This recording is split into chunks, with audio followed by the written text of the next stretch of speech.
Baby సినిమాతో వైష్ణవి చైతన్యకు మంచి craze వచ్చింది. అంతకు ముందు యూట్యూబ్ బామ్మగానే ఉండేది. షార్ట్ ఫిలిమ్స్ అంటూ అక్కడ బాగానే క్రేజ్ దక్కించుకుంది. బేబీ మూవీతో సిల్వర్ స్క్రీన్ మీద సంచలనంగా మారింది. ఈ మూవీతో టాలీవుడ్ లో ఆమె పేరు ఎక్కువగా వినిపించింది. తెలుగు అమ్మాయికి చాలా రోజుల తర్వాత ఇలాంటి భారీ హిట్ రావడం, ఆమె పేరు టాలీవుడ్ లో వినిపించడం జరిగింది. అయితే బేబీ తర్వాత వైష్ణవికి చాలానే ఆఫర్లు వచ్చాయి. వైష్ణవి ఆచితూచి కథలను ఎంచుకుంటూ వచ్చింది. ఈ క్రమంలోనే ఆశిష్ తో కలిసి లవ్ మీ అనే సినిమాను చేసింది.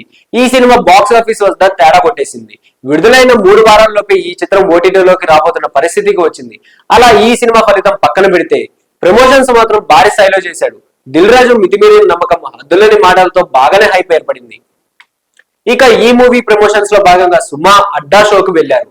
ఈ మూవీ రిలీజ్ కంటే ముందే ఈ ఎపిసోడ్ ను షూట్ చేసినట్లుగా ఉన్నారు. కానీ ఇప్పుడు ఈ ఎపిసోడ్ ప్రోమోను వదిలారు. సుమా అడ్డా షో ప్రతి శనివారం రాత్రి వస్తుంది. కానీ ఇప్పుడు దాని టైమింగ్ మారింది. మంగళవారం రాత్రికి ఈ షో షిఫ్ట్ అయింది.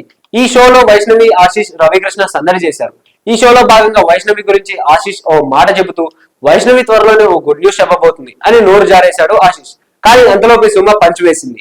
రీసెంట్ గా పెళ్లి చేసుకుంది నువ్వు, గుడ్ న్యూస్ చెప్పాల్సింది నువ్వు కదా అని కౌంటర్ వేసింది.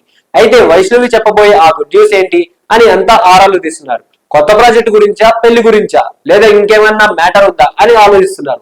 సో ఇలాంటి మరిన్ని ఇంట్రెస్టింగ్ అప్డేట్స్ కోసం please do like, share and subscribe to our channel.